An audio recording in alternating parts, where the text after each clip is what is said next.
We have briefly touched upon the idea of keto-enol tautomerization. We talked about this back when we discussed alkenes. I'm sorry, alkynes. So what is this process? This is the equilibrium between a ketone and an enol form. So here's the keto form. This is how we always show a carbonyl. And then this is the enol form, named because it's an alkene and an alcohol. It's an enol. This equilibrium is actually very important. So how does this work? What is the mechanism for this reaction? So we can draw a base-catalyzed process for this. And you can imagine if this ketone is floating around and if it's in the presence of some kind of base, I'm not going to specify a base, but this is really any base. Sodium hydroxide would be completely fine. This alpha hydrogen is a little bit acidic.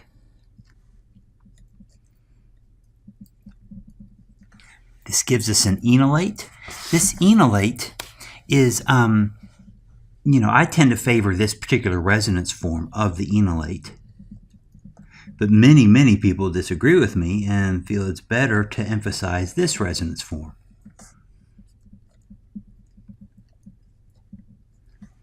So these are two different resonance forms of this enolate, and I can see that this would be the major contributor, and this would be the minor contributor because we have C minus versus O minus.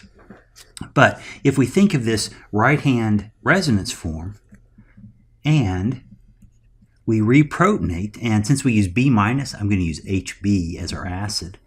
We're going to reprotonate this enolate. We actually get to the enol form. So this is all in equilibrium. The equilibrium is strongly favored by the ketone.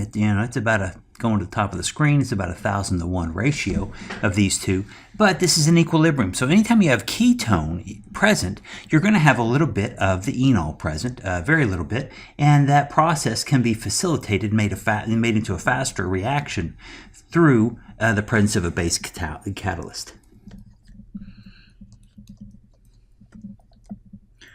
We can also do this with an acid catalyst. So now, just as I wasn't specific with the base, I won't be specific with the acid, but of course any strong acid will do this, HCl, sulfuric acid, H3O+. So in acid, we protonate. We're going to protonate on the carbonyl oxygen. We get this protonated carbonyl. We've seen this before. This is a nice strong electrophile. This also has a resonance form.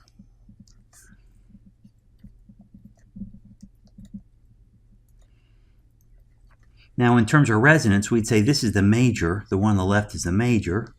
The one on the right is the minor. The one on the left is the major because all the atoms satisfy the octet rule. It's not true for the right-hand structure. Regardless, there's some property of the minor resonance form, and this is a carbocation, and we know what happens to carbocations. Carbocations either get attacked or they lose a beta hydrogen, and in this case, we're going to emphasize the fact that this carbocation can lose a beta hydrogen. So if we used HA as our acid, then once we deprotonate HA, we get an A minus. A minus will do this deprotonation. This particular hydrogen is beta relative to the cation.